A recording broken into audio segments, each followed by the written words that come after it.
पुढची बातमी आहे ती अमोल मिटकरी यांच्या संदर्भातली। अमोल मिटकरी यांनी एक दावा केला की ज्या वेळेला अजित पवारांचं विमान कोसळलं तेव्हा त्यातून एक व्यक्ती उडी मारण्याचा प्रयत्न करत होती। मात्र मिटकरींच्या दाव्याची हवाच निघून गेलेली आहे, कारण या संदर्भात मिटकरींनी ज्या व्यक्तीचा हवाला दिला होता त्या व्यक्तीनं म्हणजेच गोजूबावीच्या माजी सरपंचानं अमोल मिटकरी यांचा दावा खोडून काढला आहे। गोजूबावीच्या माजी सरपंचाच्या हवाल्यानं अमोल मिटकरींनी म्हटलेलं वक्तव्य आपण कधी केलंच नव्हतं असं आता हे माजी सरपंच महोदय कल्याण पाटोळे म्हणतात। इथल्या सरपंचांनी असं स्टेटमेंट दिलं होतं की कोणीतरी विमानातून उडी मारण्याची धडपड करत होतं, आम्ही त्याला वाचवायला गेलो तर अचानक स्फोट झाले आणि मग नंतर कळलं 5 मृतदेह त्या ठिकाणी सापडले। UGCA म्हणते की विमानात 6 लोक गेली,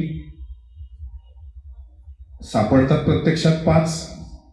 अवतीभोवती जी कागदपत्र आहेत ती कुठे जळलेली नसतात। अमोल मिटकरी साहेबांशी माझं कुठल्याही पद्धतीचं बोलणं झालेलं नाही।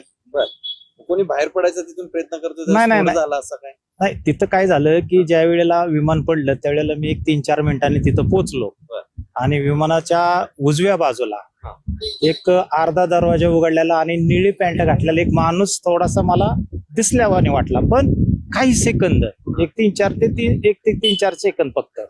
आणि त्याच वेळेला मला कोणीतरी ओरडलं की सरपंच मागं सारा, स्फोट होईल, आणि त्यावेळेला मी मागं सरलो आणि त्याच वेळेला स्फोट झाला आणि विमानाच्या सगळ्या पूर्णपणे याच्या टिकऱ्या उडल्या।